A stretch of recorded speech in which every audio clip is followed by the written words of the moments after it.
What's up guys, Kayla here, welcome back to another game on the Gwenology account. This time we're up against GP. Rune should be on screen now, and if you guys end up enjoying, be sure to like, sub, comment something about a bell, and let's get into it. So GP is typically an annoying lane. You get nickel and dimed down by barrel and Qs, and he double passive autos you, and you are gray screened. But this lane really isn't too bad, it's just annoying. You have multiple ways of dealing with his barrels, being auto attack, auto attack for the auto attack reset, so you get 2 hits on the barrel before he can get 1, as well as if you do mess up, you have your W to rely on. Unfortunately, missing our W, or sorry, not our W, barrel last hit there, so minus 10 gold and minus about 100 HP. But I went into this just kind of testing the waters. This was the first game of the split I played on this account. And I saw the matchup and I thought to myself, let's just go full scaling, you know? Split 3 has a lot less damage in the game, and it does significantly slow the game down. We've been playing on the patch for about 5 days at this point of me posting this, and games are definitely longer. I'd say they average more close to like the 32 to 35 minute mark. I've had some crazy 50-minute games already, and it's just much slower, so we can get away with these very greedy rune setups, because you are also kind of punished in trading now. Real quick, we're gonna just do a cheater recall, get a cull, just play for last hits. But what I mean by the being punished for like trading and playing aggro is Presence of Mind got a significant nerf. You only get 6 mana back level 1, and then it goes on an 8-second cooldown. That is abysmal. At level 18 it gives 50. It still has the takedown effect where if you get someone you get 15% back, but that's just not a reliable source of mana because of how much less damage there is in the game, to the point where this rune feels awful. So I just opted in for Triumph this game, and we're just doing the cheater recall to refresh our mana as well as get the cull. And we're just going to try to repeat this process of just not really interacting with the opponent, because we get punished for using our spells on the enemy. Like even GP, who is basically a range character, right? Like he has his pistol, so he just nickel and dimes you down.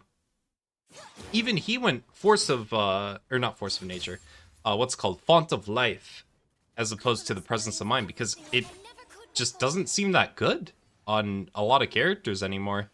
I think maybe Pantheon can still benefit from it, but like even then it just feels bad to have. But here we're just slow pushing. We're gonna opt into hard shoving this next wave, and again we're just not interacting. I feel like a lot of lanes are gonna be like this at the start of the split, because there's just not really a point to trade. It's harder to get kills in your laning phase, meaning it's harder to accelerate yourself. So the way you're gonna get gold is just CS better, and cull just gives you a benefit of CSing well. Once you get 100 CS with it in your inventory, you get 350 gold. You can sell the cull back for 180. It's just literally free gold when you play like this. But again, we're just gonna walk back.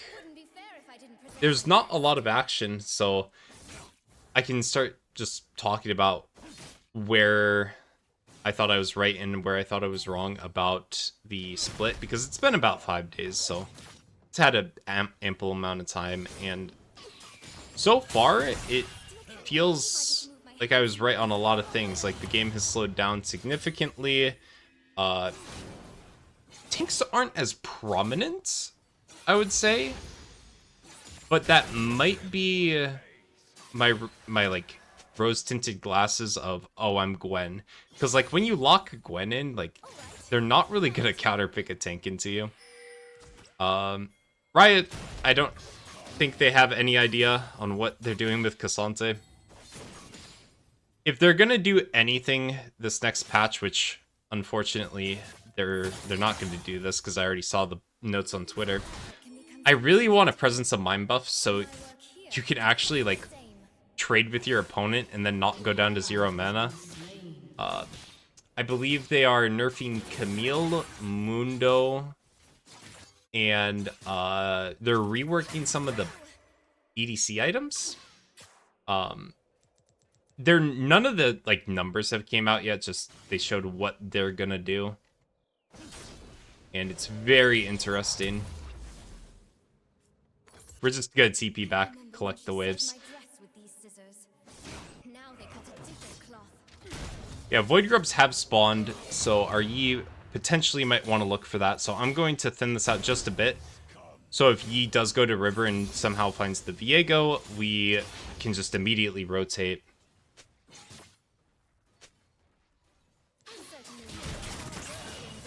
Small little poke there. That I believe that's the first time I genuinely went for like a full trade. Like, it's kind of crazy to think about.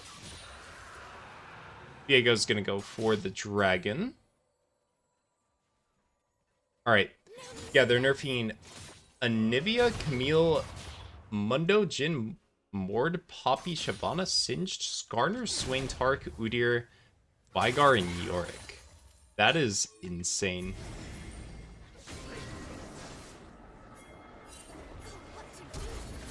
Here, Yi's gonna end up finding both the jungler and the support.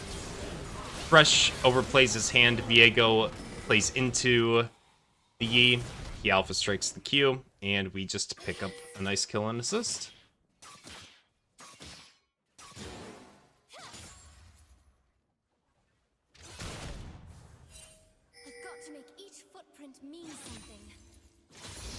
But talking about the mana again, just look at GPs, by the way. Like, even if he has Presence of Mind here, he doesn't have much more. He'd probably have like maybe 100 mana right now.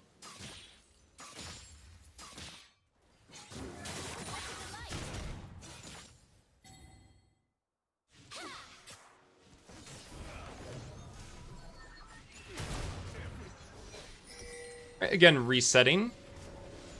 I believe we do lose the plate here. I could be wrong. Nope. We still have the plate, thankfully. Yeah, 77 CS 101 to GP 63 CS 000. We are top gapping at the moment. The standard build, I feel, is going to be Nashor's into Rift. I know I haven't talked about it. I was talking about a lot of other stuff. I feel like that's going to be the most common setup now. I was a huge enjoyer of Nashor's into Shadowflame. I still think it can work, but I do think that Riftmaker, like, maybe 6 out of 10 times, so it will outvalue. Here, massive misplay on my part, not spending wards. I have 2 in my inventory. I chose to use 0. Alright, running back after that crazy misplay by me. And by crazy, I mean completely expected, because I feel like I do this every video or so. Just not respecting the jungler, even though I know there's a high probability of him being there. I just still turn my brain off. Alright, but here we're going to get access to level 9. Because of that death, GP does now have the XP lead, so we're going to have to spend a lot of time growing that XP deficit back to our favor. Collect the plate here. Now, even though GP is down in CS, he is actually up in gold due to the fact that his Q passive gives him extra gold upon kills. The cold does help with it, so I would say maybe we're only 100 or so gold down. I'm kind of guessing at this point, but that being said, I'm just trying to explain to the point that GP's not behind by any means, but he's kind of playing into our hands. Later in the game, he just won't be able to play League into us. These turrets look strong. It'll be quite fun cutting them down. Alright, Vladimir finding us, or trying to find us there. Thankfully, we just narrowly avoid him.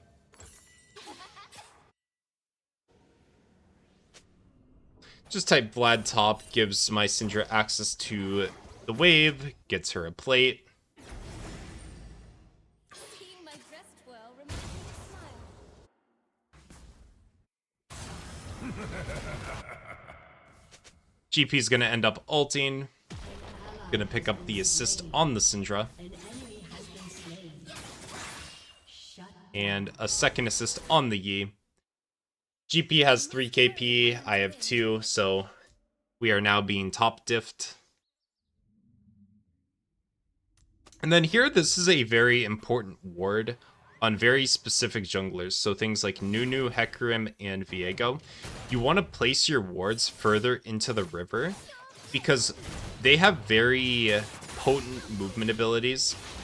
And you want to be able to see them before they cast it.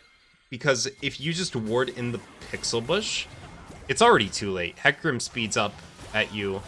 Nunu is even faster than Hecarim, and Viego's just going to be invisible. So it's much more beneficial to place wards in that position against those certain junglers. It would be the same concept as warding above the tri-bushes on both sides. Tri-bush on the red side right now, and then tri-bush on the blue side. Because you would see like a Zac or a King coming from that location. Not above, but that's where they would gank from, just slightly above the tri-bushes on both sides of the map. There's a 350, and then here I make the first major mistake. I would say the Viego getting me was a minor mistake. This is a major one. I don't respect his item. I know he has flash, and I still take the fight. And that's just enough to get us gray screened.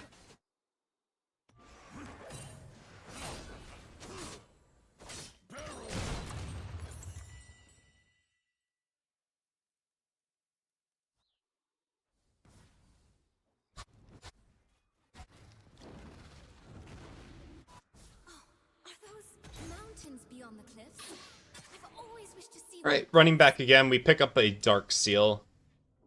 We haven't been fighting too much, but once we get this tower off of the map, we want to start looking for either the tier 1 bot tower, the tier 2 top tower, or grouping up for this dragon objective.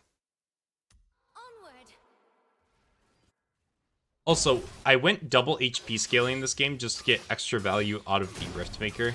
Because again, we were not really looking to interact with this GP. So there's not really a point to have adaptive force if we're just going to see us. If only she were here to see this. See me.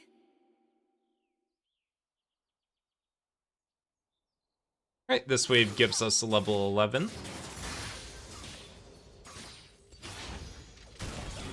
Just going to clear this. Viego, top side of the map, so we are going to respect that. As you guys can see, I did the very lazy ward. You're right.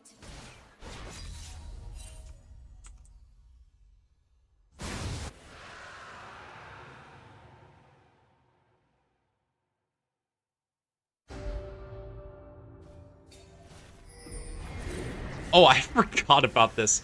Viego. Here, I'll let the play happen and I'll explain why he did this, or why he thought he had to do this. Rift Herald's called. And he thinks that he can get the tower. He unfortunately cannot. So what happens there was Viego got Rift Herald. Yi, being the good jungler, decided to do a cross map, which is just take something on the other side of the map in exchange for what the enemy jungler just did. And Viego sees that and he thinks, oh, okay, I can go take the topside camps because they are up.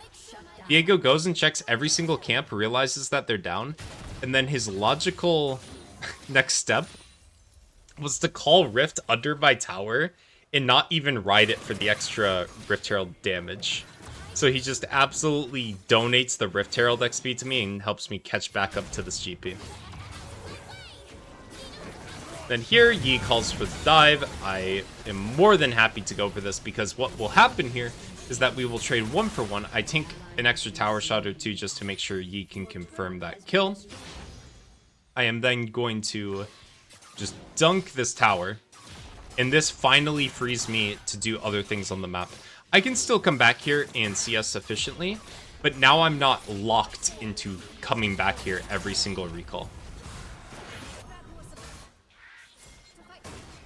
As you can see here, I see Viego on our Raptors. I want to try to TP in and guarantee the jungler kill.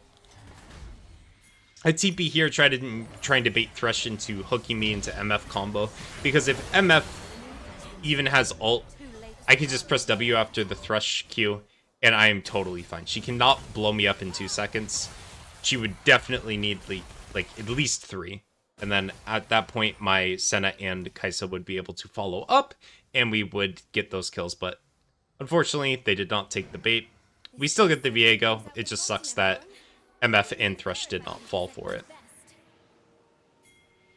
Me and Vlad here are just going to play ping pong on the wave. We both want the same thing, and that is to scale to late game. Thing is, though, Gwen scales way better than Vladimir. Vlad is an exceptional late game carry, but Gwen has just one of the best basic abilities in the game, being her W, and it's just a better version of Vladimir, in my opinion. Vladimir's cool, I mean.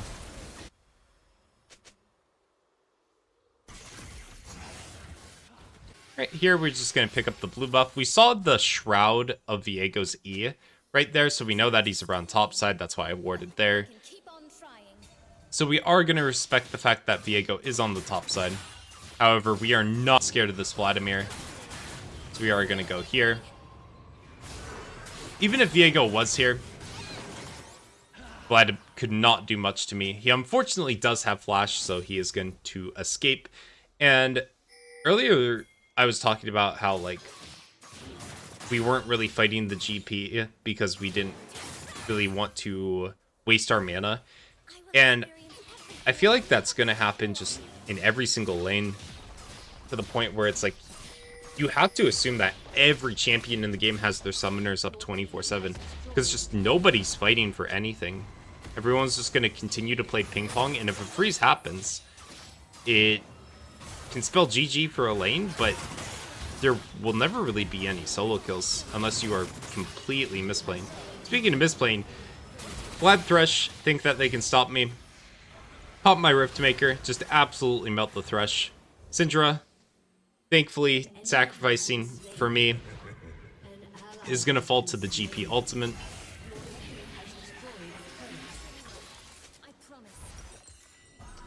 $22.50 gold, just enough for the Riftmaker. Going to sell the Cull as well to pick up an extra Amp Tome. 24 extra AP on the Gathering Storm. So it already is a Amp Tome plus at 20 minutes.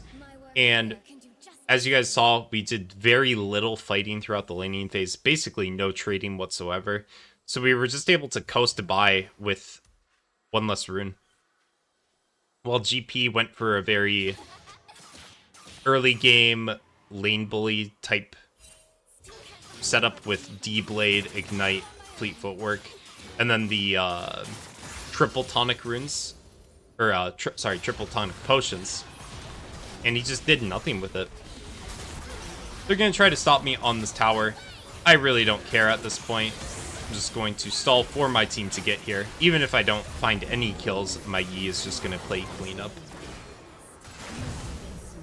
And that's what I was talking about with the lack of damage in the game. Like, that Vladimir definitely dies last patch. Like, there's no way he lives. If I have my same exact item setups and the same exact rune setup, Vlad gets blown up. I can potentially even win the MF fight because I'm healing more. Now, granted, they are dealing more damage last patch to me, but I feel if I position my W maybe slightly better, or even just play it the exact same way, I feel like I can just win here. Here I'm just checking the Void Infusion passive to see how much extra AP I'm getting. I'm getting 15 more, which is solid. It's a about 350 gold worth of AP. Where's that 300? No, it's 300.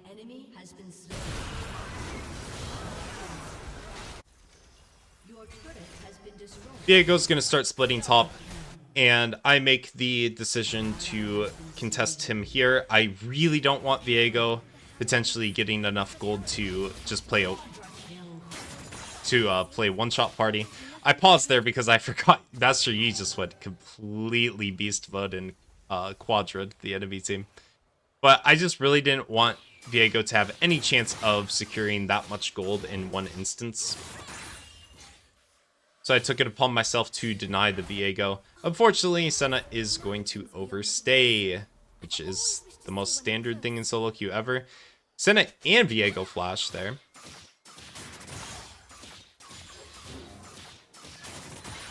Wait, does she live? I'm watching from the mini-map. How she does live. Oh no, never mind. Yeah, I do not remember that chase happening for so long. But 1-for-1 support for jungle, super worth. We're gonna find GP here, and we absolutely want to take this fight. Unfortunately, missing my needle on the GP, hitting the Vlad though, and he just gets absolutely chunked. Right now, we are 2-3-5 with 209 CS, and with the enemy jungle dead, we just want to steal resources from him.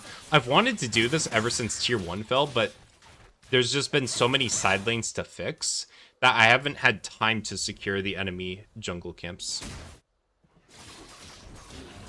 Here I see Viego. No threat whatsoever. He's level 13, I'm 15. Just the amount of XP alone is enough for him to just not be able to deal with me. Right, and then clear that wave. That does give us access to another large rod, but because I was kind of bored this whole game, I end up opting into the Magi's. If you guys are playing from home, I highly advise you sell the Dark Seal in this situation and go for the second large rod into the Death Cap. Because your W scales with AP, so you get a massive steroid boost in your armor and MR when you cast W for 4 seconds, as well as you just being able to heal so much more. So even though Decap is a offensive item, it provides so much defense value on Gwen specifically. Viego is going to fall here. And here we're just going to run mid, fix the wave a bit. Again, we're just constantly fixing waves. If we're not fixing waves, we are looking for jungle camps. If not jungle camps, we are looking for towers. And this whole process is just to rinse and repeat. It kind of feels like a power farming jungle. Like, we're just a power farming top. We're not really interacting with the map all too much. We are here and there, but more often than not, we're just going to where the CS is.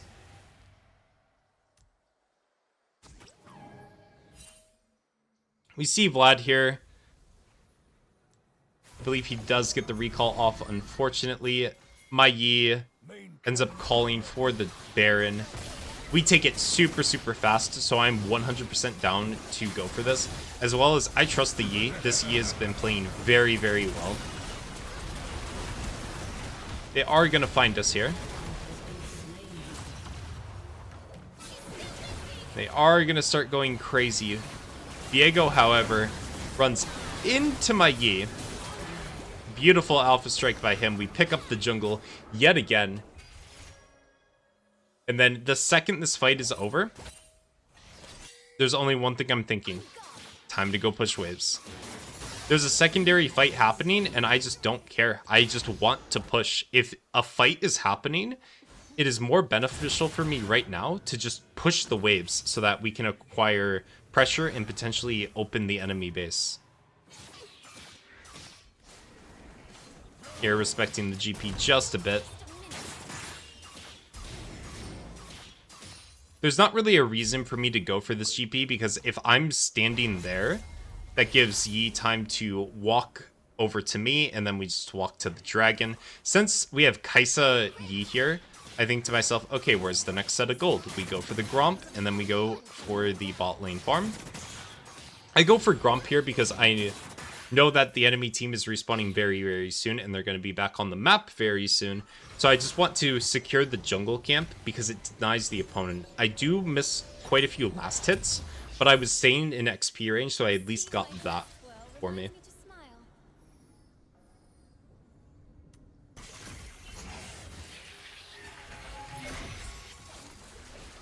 Alright, and then at this point, the game is basically over. We're just kind of waiting for the opponent to make one final misstep, and it looks like it might be Vladimir here, but he is going to back off and respect to the fact that I'm level 16.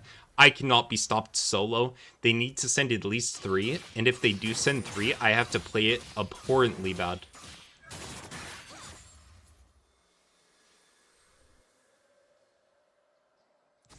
Alright, placing a blue trinket there just in case we catch people rotating over to us. We don't really want to fight, we just want to make people come over to us. Here, Vlad pressed pool, biggest mistake of his life. He tries flashing away, but he flashes out of my W, so I just get more auto attacks.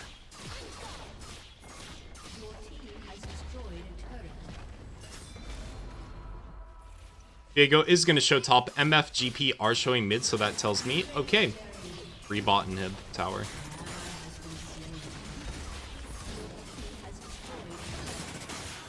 Here I am going to look for the misfortune. Unfortunately, not going to find her. Again, there's just such little fighting in the game, it feels, that everyone always has their summoner. Vladimir had his flash bot. MF just burnt flash and barrier. Earlier in the game, we never interacted with GP, so he had his flash permanently up for when we finally went aggro on him. It just feels like summoner spells are a lot more consistent in League. Like, they're always gonna have it in fights, and you're not really gonna catch people without them. This might just be a game-specific thing, but that's just how I've felt this game and how I've been feeling about how the split has turned out.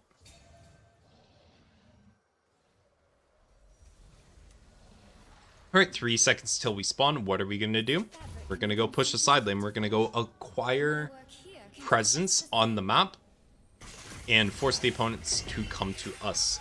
Now, we do see GP bot, we do see MF at that point, so now we full commit to the Baron. I was pinging it earlier, more as a, oh hey, we can like play around here and force them to come into us, but the second we saw that MF down there as well, that's just a free Baron.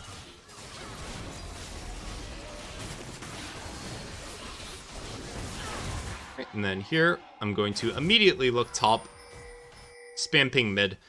Ideally, we want all 4 of our teammates to push mid while I push top, because I already opened the base bot.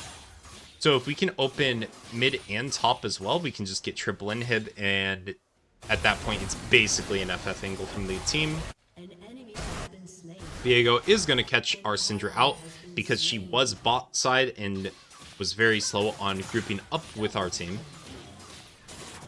But that tells me, okay, a fight's breaking out, time to cause chaos. What are we going to do? We're just going to keep doing our job and splitting. And just look at that tower damage. At this point, this is the first real Gwen moment, I feel. Either that or the tier 2 bot Vlad. And that's the game. I know this wasn't the most exciting game to watch, but I feel like this is a very good representation of what is to come for Split 3. It's going to be slower, it's going to be more methodically thought out throughout the game. There's going to be less blood in the water, if that makes sense. But anyways, guys, I'm going to leave you guys with the endgame stats. Hope you guys have a good day, night, whatever, and peace out.